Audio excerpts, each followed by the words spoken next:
Serangkaian fenomena yang tidak biasa terjadi. Hal itu telah menarik perhatian seluruh dunia seni bela diri dan berbagai kekuatan berpengaruh.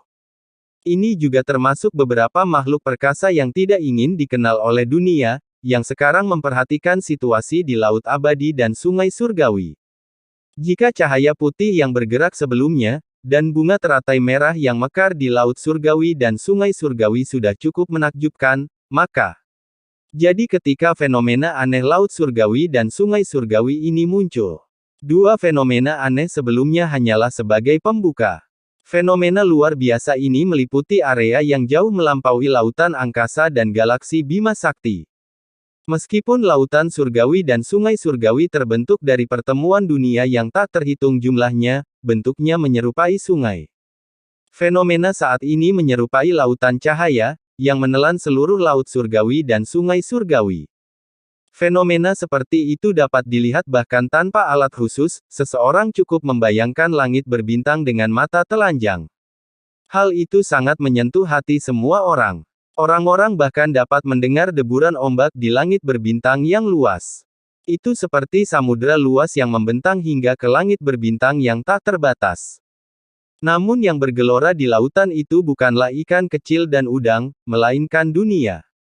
Wah, fenomena ini agak terlalu dibesar-besarkan. Chu Feng, pasti gadis bernama Xiao Yue itu, kan? Apakah ini benar? Dandan bertanya pada Chu Feng, karena dia juga tidak yakin.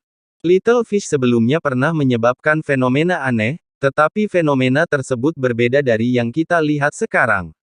Sulit untuk dipastikan, tapi saya harap itu ikan, kata Chu Feng. Sementara itu, di dalam susunan dunia di atas medan bintang abadi, semua tokoh berpengaruh itu menatap fenomena aneh tersebut. Klan ikan laut abadi. Tiba-tiba, Jie Tianran, yang tadinya mengerutkan kening, berkata dengan lantang.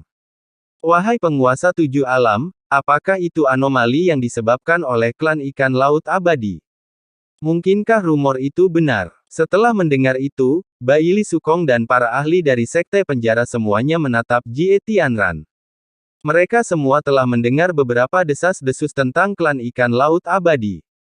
Kedudukan sebagai penguasa tertinggi dari masing-masing sungai surgawi telah diperebutkan hingga tingkat yang berbeda-beda. Hanya Laut Surgawi dan Sungai Surgawi yang menjadi penguasa tak terbantahkan dari klan ikan laut surgawi sejak awal era tersebut.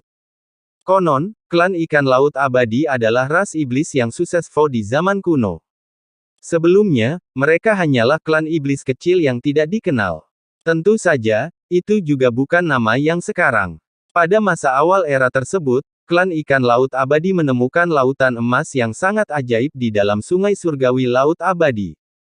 Konon, lautan emas itu sangat megah, seolah-olah jatuh dari alam ilahi, dan merupakan tempat suci yang langka untuk kultivasi di dunia. Samudera keemasan itu disebut Laut Surgawi. Klan ikan laut abadi berlatih di dalamnya, memurnikan semua kekuatan laut abadi tersebut. Hingga laut abadi benar-benar mengering.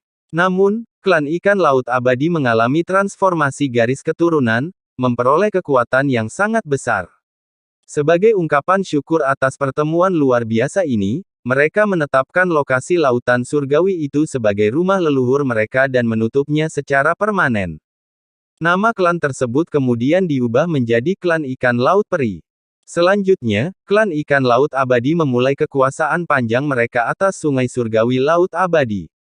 Banyak sekali tokoh berpengaruh yang muncul dan dikenal di dunia seni bela diri. Meskipun dia belum pernah mencapai puncak dunia seni bela diri, dia juga tidak pernah lemah. Namun justru karena desas-desus inilah banyak orang merindukan kampung halaman leluhur klan ikan laut abadi. Oleh karena itu, banyak orang ingin menginjakan kaki di tanah leluhur klan ikan laut abadi. Meskipun sebagian besar orang gagal dan bahkan kehilangan nyawa sebagai akibatnya. Namun selalu ada seseorang yang berhasil. Namun, ketika seseorang berhasil, berita yang beredar justru mengecewakan. Karena tanah leluhur klan ikan laut abadi hanyalah jurang dalam yang tak terbatas, tanpa kekuatan yang tersisa. Saat ini, semua ahli dari Sekte Penjara sedang mengawasi Jie Tianran karena sebuah rumor. Istana Suci Tujuh Alam adalah salah satu kekuatan yang berhasil memasuki tanah leluhur klan ikan laut abadi. Gambar. Mereka pasti klan ikan laut surgawi. Sepertinya seseorang di klan ikan laut abadi telah membangkitkan garis keturunannya. Batasan surga diwarnai dengan dao. Kebangkitan garis keturunan menyebabkan fenomena aneh seperti ini. Satu-satunya anggota klan ikan laut abadi yang mampu melakukan ini mungkin adalah Sao Yu Laut Abadi atau ikan laut abadi. Itulah yang dikatakan anggota sekte penjara. Pada saat itu, mereka semua merasakan krisis tersebut. Setelah kejadian ini, Chu Feng dimasukkan ke dalam daftar target pembunuhan mereka.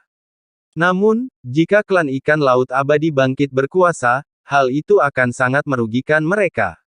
Lagi pula, semua orang telah mendengar bahwa klan ikan laut abadi dan klan naga totem memiliki hubungan yang sangat dekat dengan Chu Feng. Jie Tianran segera mengeluarkan perintah untuk mengirim 6 Master Roh Alam Naga Surgawi untuk menyelidiki situasi di tanah leluhur klan ikan laut abadi. Xiahou Jue, kau juga boleh ikut. Melihat hal ini, Baili Sukong juga mengeluarkan perintah.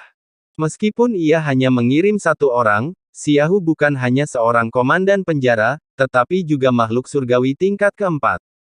Setelah mendengar ini, keenam Master Roh Alam Naga Surgawi yang bersiap untuk pergi menatap Jie Tianran. Dengan bantuan anggota kuat dari sekte penjara, segalanya akan lebih mudah. Namun, kita harus tetap berhati-hati dan tidak membiarkan siapapun tahu tentang perjalanan ini. Maksud Jie Tianran sudah jelas, perjalanan ini harus dirahasiakan. Baik Xiahou Jue maupun keenam Master Roh Alam Naga Surgawi memahami maksud Jie Tianran, jadi setelah menerima perintah, mereka segera berangkat. Setelah beberapa waktu, kekuatan jimat penekan di dalam benda suci itu habis. Kekuatan penekan itu secara alami menghilang, dan medan bintang abadi kembali normal. Namun, Jie Tianran tentu saja tidak akan mengatakan bahwa itu disebabkan oleh kelelahan kekuatannya. Sebaliknya, dia mengambil semua pujian untuk dirinya sendiri. Chu Feng benar-benar tercela. Untungnya, ada penguasa 7 alam. Pada saat itu, para anggota sekte penjara yang berpengaruh, yang tidak menyadari kebenarannya, semuanya menyatakan rasa terima kasih mereka kepada Jie Tianran. Aku merasa malu. Meskipun formasi penghancur yang dikubur Chu Feng di dalam benda suci telah dibersihkan, kerusakan yang ditimbulkan formasi tersebut pada benda suci masih ada. Aku harus memperbaiki benda suci itu. Kekuatan benda suci itu tentu tidak akan bisa diaktifkan dalam waktu dekat. Mohon bersiap-siap. Namun, saya akan tetap meninggalkan susunan peralatan untuk terus memperbaiki benda suci tersebut. Setelah benda suci itu diperbaiki, benda itu dapat diaktifkan. Namun, ini akan menghabiskan banyak harta karun Istana Suci Tujuh Alam milikku.